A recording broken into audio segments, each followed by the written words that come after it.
राधे राधे दोस्तों, हरे कृष्णा। आप सभी का दिन शुभ और मंगलमय हो।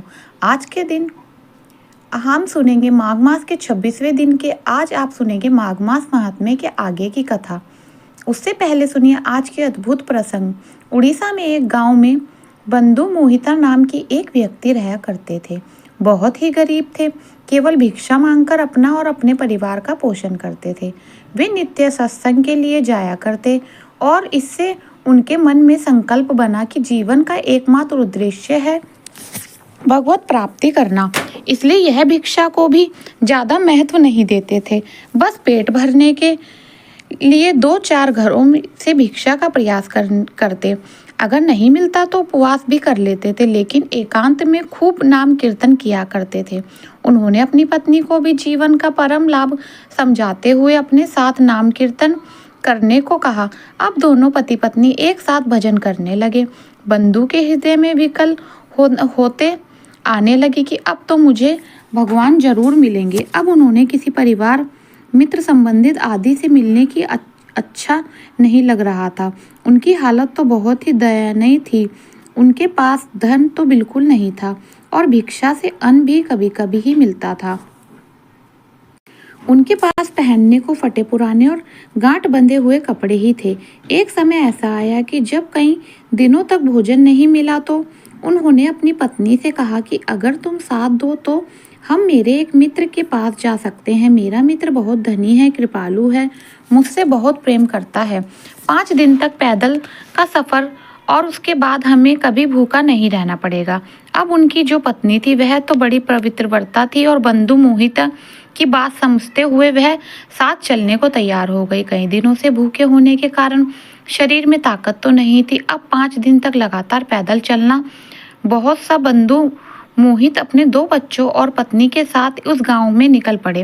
रास्ते में जब भी बच्चों या पत्नी भूखे के कारण नहीं चल पाते थे तो बंधु कोमल कोमल पत्ते चुनकर लाते और उनको खिलाते। उन्हें कई बार केवल पानी पीकर ही संतोष करना पड़ता, लेकिन वह लगातार आगे बढ़ते रहे।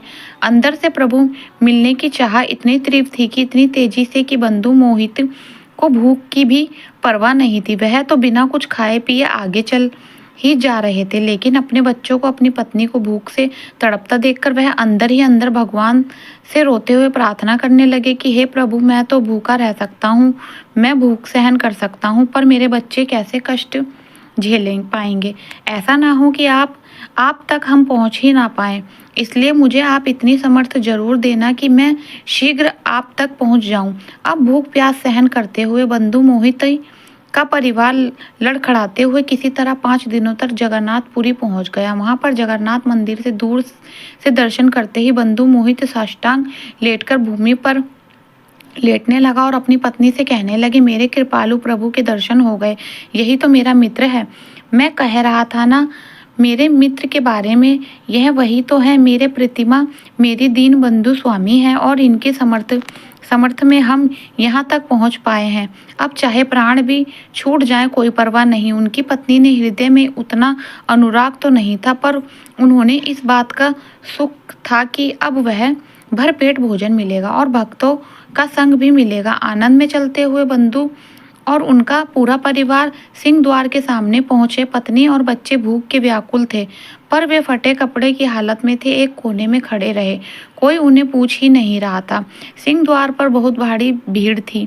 कुछ देर बाद मंदिर के कपाट बंद हो गए। अब तक मोहिती जी और उनके परिवार को खाने पीने को कुछ भी नहीं मिला था। अपनी पत्नी की आंखों में उठे रहे प्रश्नों को बंधु मोहिती ने पढ़ लिया तो वह अपनी पत्नी से कहने लगे कि मेरे मित्र से मिलने बहुत सारे लोग आए हैं ना, इसलिए धैर्य रखो। अभी हम पीछे की तरफ चलते हैं। वहाँ सब मंदिर के दक्षिण की ओर, जहाँ जगन्नाथ जी के प्रसाद का धोवन यानी प्रसाद पाने वाले जो पथों को बर्तनों को धोने के बाद निकाला हुआ जल होता है, वहाँ पर बैठ गए। बंधु ने सब कहा कि इस पानी से प्रभु के पात्र धोए जाते हैं। अब हम सभी इसे ही पी लेते हैं और कीर्तन करेंगे। हम लोग बहुत भाग्यशाली हैं कि हमें प्रभु का प्रसादी जल पीने को मिल रहा है। कल सुबह जब मंदिर खुलेगा तो मेरे मित्र से हमें कुछ ना कुछ प्रसाद तो जरूर मिलेगा। ऐसा कहकर पूरे परिवार एक साथ करके वह प्रसादी जल पीकर उसी दिन अपना पेट भर। अब पत्नी सोच रही थी कि इनके मित्र तो पता नहीं, पर मैं जरूर धन्य हूँ जो ऐसे अनुरागी और धैर्यवान पति मुझे मिले। तो वह बंधु जी से कहती है कि आप जैसे राजी, हम भी वैसे ही आपके साथ ही रहेंगे। हम कोई कष्ट नहीं है, हमें कोई भूख प्यास नहीं है। बंधु पूरा समय वहीं जल निकल कर सबको पिलाते रहे और फिर बोले, अच्छा अब तुम लोग सो जाओ, बहुत मंदिर के कपाट खुलेंगे ना, तो हमको सबको प्रसादी मिलेगी। बहुत बंधु प्रभु की प्रसन्नता के लिए वहीं बैठकर रात भर नाम जप कीर्तन करने लगे और मन ही मन भगवान को धन्यवाद करने लगे। भाव में प्रभु से कहने लगे, नाथ आपने मुझे अपने धाम तो बुला लिया, अब मेरे मन में कोई कामना नहीं है, पर आप बस कुछ ऐसी कृपा कर दो कि मेरी पत्नी का विश्वास हो जाए कि आप ही मेरे मित्र हो। मुझे चाहे जितना कष्ट चाहे दे दो, पर मेरी पत्नी मेरे कहने पर इतना कष्ट सहन करते हुए यहाँ तक आई है और मेरी ही आज्ञा से भजन कर रही है, कहीं उसका विश्वास न टूट जाए। प्रभु जगन्नाथ जी के मंदिर में भंडारा गृह होते हैं, जहाँ पर कई कई दिनों तक प्रसाद रहता है और भंडार गृह में रात में ताला लगा दिया जाता है। भगवान वहीं से एक थाल में बहुत सुंदर भोजन सजाकर मंदिर के बाहर ले आए और फिर वो एक ब्राह्मण के वेश में खड़े होकर आवाज लगाने लगे, बंधु मोहिती नाम का कोई भक्त आया है क्या? देखो भगवान ने तुम्हारे लिए प्रसाद भेजा है। अब रात में बंधु और उसका परिवार वहीं पर सो रहे थे। अपना नाम सुनते ही बंधु झटपट उठा बैठा और अपनी पत्नी से कहने लगा, देखो सुनो, कोई पुकार रहा है क्या? बंधु उठो और घबराते हुए उस तरह गए जहां से आवाज आ रही थी। वहां जाकर देखा तो एक ब्राह्मण हाथ में विशाल रत्न जटिल थाल में लेकर बहुत सारा प्रसाद लिए खड़ा हुआ था। ब्राह्मण ने मुस्कुराते हुए कहा, प्रभु ने अंदर से तुम्हारे लिए भोग की थाली भेजी है, इसे ले लो और प्रसाद खाकर थाल अपने पास ही रख लेना, मैं कल सुबह उसे वापस लूँगा। अब तो बंधु का हृदय विकाल होने लगा और कांपते हाथों से उन्होंने थाल अपने हाथ में ले लिया। फिर वह अपनी पत्नी से कहने लगे कि देखा, मैं कह रहा था ना कि मेरे मित्र मुझसे बहुत प्यार करते हैं। अब सब सारी भीड़ चली गई तो उन्होंने फुर्सत मिली है और फुर्सत मिलते ही उन्होंने हमारे लिए प्रसाद भेज दिया ना। ऐसे कहते कहते वह एकदम आनंदित होने लगे। आज कई दिनों के बाद उनके परिवार ने भरपेट भोजन किया। उस प्रसाद से उन्होंने अपना पेट भर प्रसाद पाकर बंधु ने विचार किया कि सथाल को अपने कहीं पहुंच नहीं सकता, तो उन्होंने अपने फटे कपड़ों से ही उसे लपेटकर अपने सिराने रख लिया। उधर अगले दिन सुबह हुई और सुबह जब भंडार गृह खुला तो सबने देखा कि सारी सामग्री अस्त व्यस्त थी। भोग का थाल कहीं गायब था और प्रसाद भी बिखरा हुआ था। इतना बहुमूल्य थाल गायब होने पर सब हैरान थे। अब कुछ लोग थाल ढूंढने बाहर निकले। बाहर नाले में के समीप जाकर उन्होंने देखा कि रत्नों वाला थाल तो एक फटे कपड़े में बंधा हुआ चमक रहा था। खूब हल्ला मच गया और सारे सेवक बंधु मोहितों को मारने पीटने लगे। सब कहने लगे, यही चोर है, इसी ने थाल चुराया है। बंधु की पत्नी रो रो कर कहने लगी कि कैसे मित्र हैं तुम्हारे, रात में तो प्रसाद खिलाते हैं और सुबह पिटवाते हैं। तुम तो कहते थे बड़े कृपालु हैं, यह होता है कृपया। उधर बंधु को जैसे ही थप्पड़ पड़ता वह जय जगन्नाथ कहते हुए नाम जप करते। प्रभु अपने भक्त की स्थिति और धैर्य की ऐसे ही परीक्षा लेते हैं। कभी ऐसे सुयोग बने तो हमें भी चुपचाप सह लेना चाहिए और उसे भगवान की इच्छा मानकर आनंदित होना चाहिए। बंधु मोहिती आनंद में मगन होते हुए नाम जप करते रहे। कोतवाल ने उनसे पूछा कि बताओ तुम थाल कैसे मिला? तो बंधु ने बताया कि मुझे तो पता भी नहीं कि थाल कहाँ होता है, कहाँ प्रसाद होता है। बस मुझे तो रात में एक ब्राह्मण ने पुकारा कर इस थाल में प्रसाद दिया। पुजारी ब्राह्मणों की पहचान कराने जाने पर तब बंधु ने बताया कि इनमें से कोई नहीं था। पुजारी जी ने वहां पर सारे ब्राह्मण को एक पंक्ति में खड़ा करने के लिए कहा तो सारे ब्राह्मण खड़े होकर बारी बारी पूछा, बताओ क्या इन ब्राह्मणों ने तुम्हें थाल दिया था? लेकिन मोहिता जी ने कहा, नहीं, इनमें से तो कोई भी नहीं था। कोई मानने को तैयार ही नहीं था।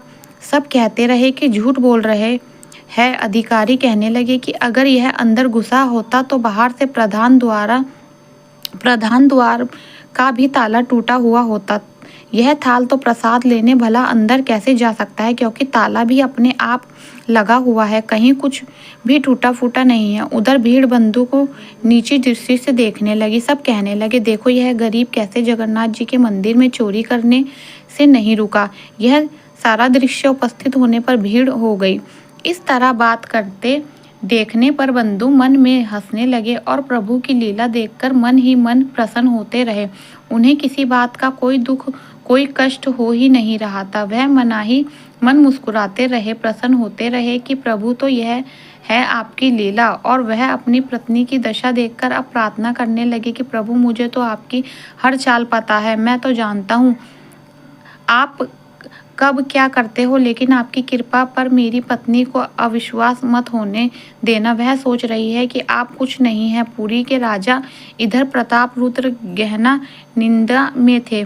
प्रभु उनके सामने आए और दर्शन देकर कहने लगे, तुम यह चैन से सो रहे हो तो बाहर देखो, मेरे भक्त को चोर कहकर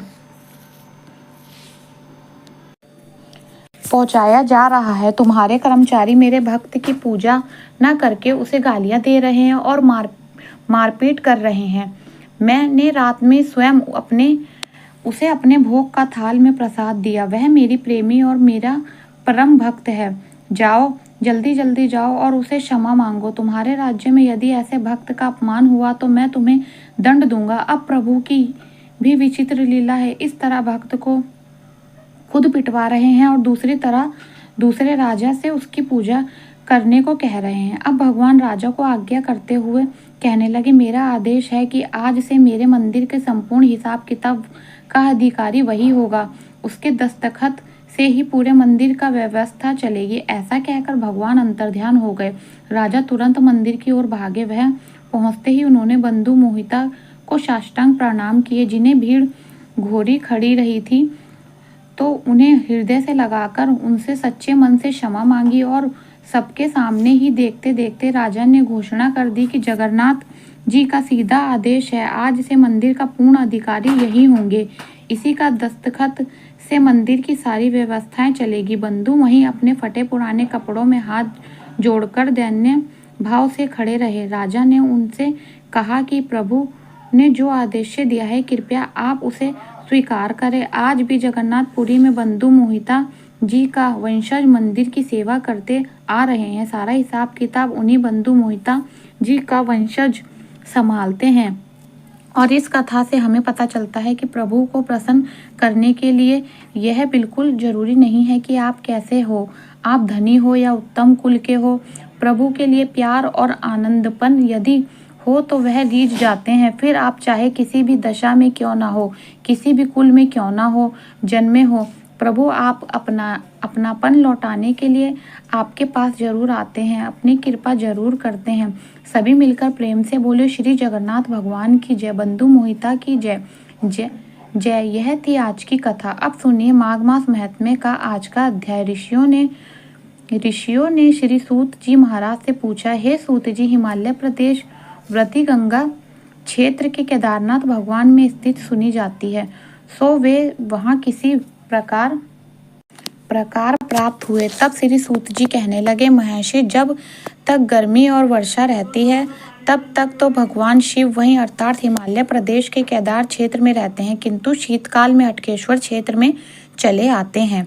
इतनी कथाओं को सुनने के बाद आप यह तो जान गए हैं कि हटकेश्वर क्षेत्र कोई थोड़ी सी सीमा में स्थित नहीं है, बल्कि बहुत ही बड़ी सीमा में, जहाँ पर हमारे यहाँ सभी तीर्थ भी आते हैं। जितने भी तीर्थ आपने सुने हैं, जितने भी धाम आपने सुने हैं, वे सभी हटकेश्वर क्षेत्र के अंतर्गत आते हैं। श्री सूत जी कहते हैं, प्राचीन काल में शंभु मानवांतर के प्रारंभ समय की बात है। हिरण्याक्षक नाम के प्रसिद्ध एक महान तेजस्वी दैत्य थे। महाबली होने के साथ ही वह तप और पराक्रम से भी संपन्न था। हिरण्याक्षक आदि दैत्य ने देवराज इंद्र को स्वर्ग से निकाल दिया और स्वयं ही समस्त त्रिलोकी पर अधिकार जमा लिया। राजा रहित देवराज इंद्र ने देवताओं रहित गंगा द्वार में आकर तपस्या प्रारंभ कर दी। फिर एक दिन भगवान शिव महिष का ही रूप धारण कर तीव्र तपस्या करते हुए देवराज इंद्र के सामने पृथ्वी तल से निकले और बोले, हे सुर श्रेष्ठ, शीघ्र बोलो, मैं इस रूप में संपूर्ण दैत्यों में से किन किन को जल में द्रविण कर डालूं। तब देवराज कहने लगे, हे प्रभु हिरण्यकश्यप, सुबहु वक्त कधारपुर ही उस स्थान पर गए जहां दानव हिरण्यकश्यप विद्यमान था। उस भयंकर भैंसों को देखकर सब दानव सब ओर से उस पर पत्थरों और डंडों की बौछार करने लगे। दैत्यों और उनके प्रहार की तनिक भी परवाह न करके भगवान शिव ने 4 मंत्री सहित हिरण्यकश्यप को खेल ही खेल में एक गहरा धक्का दिया। तब दैत्य हथियार लेकर जैसे ही उसके सामने दौड़ा, तुरंत ही सिंह ने उनको द्रविण करके महादेव जी ने यमलोक भेज दिया। हिरण्यकश्यप को मारने के बाद उन्होंने सुबह आदि सजीवों को भी मौत की घाट उतार दिया। निशाना साधकर प्रहार करने वाले उन दैत्यों द्वारा रत्न पूर्वक चलाया हुआ कोई अस्त्र शस्त्र महादेव जी के शरीर पर नहीं लगा था। इस प्रकार उन 5 प्रधान दैत्यों का वध करके भगवान शिव पुनः उसी स्थान पर लौट आए जहाँ इंद्र तपस्या कर रहे थे। वहां आकर वे इंद्र से बोले, देवराज, तुमने जिन 5 दानवों के वध के लिए कहा था उन सबको तो मैंने मार डाला। अब तुम पुनः त्रिलोकी के राजा करो। देवेश, मुझसे दूर कोई भी मनवांचित वर मांगे चाहे तो मांग सकते हो। देवराज इंद्र बोले, भगवान, आप त्रिलोकी की रक्षा, धर्म स्थापना और कल्याण के लिए इसी रूप में यह निवास कीजिए। तब भगवान शिव ने कहा, हे इंद्र, यह रूप तो मैंने उस दैत्य का वध करने के लिए ही धारण किया था। अब तुम्हारे अनुरोध पूर्ण वचन से मैं त्रिभुवन की रक्षा, धर्म का स्थापना और त्रिलोक कल्याण के लिए यही निवास करूंगा। ऐसा कहकर भगवान शिव ने वहां एक सुंदर कुंड प्रकट किया जो शुद्ध स्फटिक मणि के समान स्वच्छ और दूध के समान अशु सुवंधु जल से भरा हुआ था। जिसके बाद देवराज इंद्र से कहने लगे, जो कोई मेरे दर्शन करके पवित्र होकर इस कुंड का दर्शन करेगा, उस दाएं बाएं दोनों हाथों की अंजुलि से 3 बार इस कुंड का जल पिएगा, वह 3 कुल के पितरों को तार देगा। बाएं हाथ से जल पीकर पितृपक्ष के दाएं हाथ से जल ग्रहण करने पर पितृ पितामह आदि और दोनों हाथों से जल पीकर अपने आप का उद्धार करेगा। भगवान शिव की बात सुनकर देवराज बोले, हे वृषभ वाहन के, प्रतिदिन स्वर्ग से आकर यह उनकी पूजा करूंगा और इस कुंड का जल भी पीऊंगा।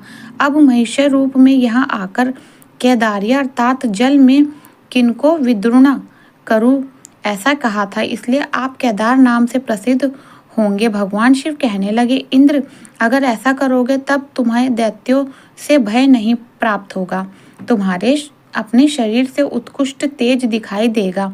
तदा इंद्र ने भगवान के लिए सुंदर मंदिर का निर्माण किया जो देखने में बड़ा ही सुंदर और मनोरम था। उसके बाद उन्हें प्रणाम करके उनकी आज्ञा लेकर वे मेरु गिरी के शिखर पर विराजमान स्वर्गलोक में चले गए। तब से प्रतिदिन नियम पूर्वक आकर देवराज इंद्र भगवान शिव की पूजा करते हैं और उस कुंड का 3 बार जल पीकर स्वर्गलोक को लौट जाते हैं। एक दिन की बात है, जब इंद्र पूजा के लिए आए तब देखते ही कि सारगिरी शिखर बर्फ से ढक गया है। साथ ही भगवान केदार का उच्च विग्रह, उनके मंदिर और वैकुंठ सभी बर्फ से ढक गए हैं। तब वे दुखी होकर भक्तिपूर्वक उस दिशा को ही प्रणाम करके इंद्रलोक चले गए, क्योंकि उन्हें किसी प्रकार का वहां दर्शन ही नहीं हो सके, सब कुछ बर्फ से ढका हुआ था। इस प्रकार 4 महीने तक वे प्रतिदिन आते और शिव जी को ना देखकर उसी दिशा में प्रणाम करके लौट जाते। और फिर जब गर्मियों का समय आया तब उन्होंने भगवान शिव को उस विग्रह का प्रत्यक्ष दर्शन हुआ। फिर तो उन्हें बड़े समारोह से चौमसों की पूजा संपन्न की और उनके आगे गीत बजी आदि का आयोजन किया। तब भगवान शिव ने देवराज इंद्र को प्रत्यक्ष दर्शन देकर कहा, देवेश, तुम मेरी अन्याय भक्ति से संतुष्ट हूँ, इसलिए तुम्हारे हृदय में जो भी इच्छा हो उसका अनुसार वर मांगो। देवराज कहने लगे, भगवान, आपकी कृपा से मुझे उत्तम ऐश्वर्य प्राप्त है। अब वैसी कोई कामना मेरे मन में नहीं है। हे प्रभु, यह पर्वत मीन गत सूर्य अर्थात चैत्र मास से लेकर 8 महीने तक तो बड़ा मनोरम रहता है। फिर वृश्चिक की संकृति से लेकर कुंभ भी संकृति तक तो यह मेरे लिए उग्रम्य है जाता है, अर्थात मैं भी इसके दर्शन नहीं कर पाता। तब मनुष्य आदि साधारण जीवों की तो बात ही क्या है। अंत हे प्रभु, आप इन 4 महीनों के लिए इसी रूप में कहीं अनंत मृत्युलोक का या प्रताल में निवास करें, जिससे मेरे द्वारा नित्य पूजा भजन की प्रतिज्ञा में कोई बाधा ना हो, क्योंकि इन 4 महीनों में बर्फ से ढके होने के कारण मुझे आपके दर्शन नहीं हो पाते, जिससे मैं आपकी पूजा नहीं कर पाता। तब भगवान शिव बोले, हे इंद्र, अनार देश में हमारा हटकेश्वर क्षेत्र विद्यमान है। वहां मैं वृश्चिक के संक्रांति से लेकर कुंभ राशि में सूर्य के रहने तक सदा निवास किया करूंगा। अतः वहां मेरा मंदिर बनवाकर उसमें मेरा स्वरूप ही प्रतिष्ठा करके मेरे अयोचित पूजा करते उस शिवलिंग में स्थापित कर दूंगा। श्री सूत जी कहते हैं, देवादिदेव शिव जी का यह वचन सुनकर इंद्र ने हटकेश्वर क्षेत्र में मंदिर बनवाया और उसमें शिव जी के केदार स्वरूप को स्थापित करके निर्मल जल से भरे हुए एक कुंड का भी निर्माण किया। फिर उस कुंड में स्नान करके 3 बार जल पिया। इस प्रकार देवराज इंद्र ने आराध होकर भगवान केदार इस क्षेत्र में पधारे है। जो मनुष्य प्रतिदिन शादी के 4 महीने में उनकी वह आराधना करता है, वह उनके कल्याणमय स्वरूप को प्राप्त हो जाता है। अन्य समय में जो भक्ति पूर्वक उनकी पूजा करता है, वह जन्म से लेकर मृत्यु तक के समस्त पापों को धो डालता है। केदार क्षेत्र में जल पीकर गया, तीर्थ में पितरों को पिंड देकर और ब्रह्म ज्ञान प्राप्त करके मनुष्य फिर दोबारा इसी धरती पर जन्म नहीं लेता। हे ब्रह्मा ऋषियों, जो भगवान केदार का यह महात्म्य में पढ़ता या सुनता है, उसके समस्त पापों का नाश और पुत्र पौत्र की वृद्धि होती है। श्री सूत जी कहते हैं, हे ब्रह्मा ऋषियों, एक और वृत्तांत सुने। प्राचीन काल की बात है, चमत्कारपुर में कोई शुद्ध नाम वाला धोबी रहता था। वह कपड़े धोने और रंगने की कला में विशेष निपुण था। नगर के प्रधान जो भी ब्राह्मण थे, उनके कपड़े वही धोया करता था। एक समय भूल से शुद्ध ने ब्राह्मणों के कपड़ों को नील के रंग में भरे हुए बर्तन में डाल दिया। बहुत देर के बाद जब उसे इस बात का पता लगा, तब उसने अपनी पत्नी और पुत्र को एकांत में बुलाकर कहा कि मैंने महात्मा ब्राह्मणों के बहुत सारे बहुमूल्य वस्त्र अज्ञानवश नील के रंग में डाल दिए हैं। इस कारण अब वे ब्राह्मण लोग मुझे बहुत भीषण दंड देंगे या फिर मुझे हो सकता है कैद खाने में डलवा दें। इसलिए चलिए हम सब लोग यहाँ से कहीं और भाग चलते हैं। ऐसा निश्चय करके वह घर की संभार्थार्थ जो भी आवश्यक सामग्री थी, उन्हें लेकर अपनी पत्नी के सहित किसी अज्ञात दिशा में चलने को तत्पर हुआ। उस समय उसकी पुत्री अपनी एक सहेली दास कन्या से मिलने गई और वहां जाकर बोली, हे भाद्रे, मेरे द्वारा जाने अनजाने में तुम्हारे से जो भी अपराध हुआ हो, तुम्हारे साथ खेत कूद करते समय प्रेम से, बचपन से अथवा क्रोध अर्थात ईर्ष्या से मैंने जो कुछ भी कभी प्रतिकूल बर्ताव किया हो, वह सब क्षमा करना। यह सुनकर उसकी आंखों में आंसू भर आए और वह बड़ी व्याकुल होकर पूछने लगी कि सखी, आज तुम मुझसे ऐसी बात क्यों कर रही हो? आज से पहले तुमने कभी ऐसी बात नहीं की। तब वह धोबी की कन्या कहने लगी, सुनने, अब तुमसे क्या छुपाऊं, मेरे पिता ने ब्राह्मणों के बहुमूल्य वस्त्र नील से भरे बर्तन में डाल दिए हैं और प्रातःकाल होने पर जब इस बात का पता उन ब्राह्मणों को लगेगा, तब तो वे मेरे पिताजी को बड़ा कठोर दंड देंगे। मन में यही भय लेकर अब पिताजी यहाँ से अन्यर्थ यात्रा जा रहे हैं, इसलिए मैं तुमसे आज अंतिम बार मिलने आई हूँ। अब तुम्हारी आज्ञा लेकर मैं भी अपने पिता के साथ जाऊंगी। तब वह दास कन्या बोली कि सरोज श्री, अगर ऐसी बात है तो तुम कहीं मत जाओ और यहाँ से जल्दी जाकर अपने पिता को भी रोक दो। सखी, ध्यान से सुनो, यह से उत्तर के कोने में एक जलाशय है। उसमें किसी समय मेरे पिता ने जल डाला था। वह जल काले केशों का बना हुआ था, लेकिन जलाशय में डालते ही वह सफ़ेद हो गया। तब कौतूहलवश मेरे पिता भी जल में खड़े हुए। उनका शरीर काले रंग का था। उस जलाशय में प्रवेश करते ही सफ़ेद हो गया। केवल शरीर ही नहीं, उनके काले बाल भी हद हो गए। तब से वह कोई नहीं जाता और इसलिए तुम अपने पिता से कहकर उसी जलाशय में अपने सारे कपड़े धुलवा लो। इससे सब काले कपड़े सफ़ेद हो जाएंगे। उन वस्त्रों की अच्छी तरह शुद्धि भी हो जाएगी। इस बाद वह धोबी की कन्या शीघ्र ही अपने पिता के पास गई और कहने लगी, पिताजी, मेरी सखी ने मुझे बताया है कि यहाँ पास में एक ही जलाशय है। उसमें डाली गई हर काली वस्तु सफ़ेद हो जाती है। इसलिए आप प्रातःकाल जलाशय में जाकर अपने कपड़े धोएं, निश्चय ही वह सब सफ़ेद हो जाएंगे।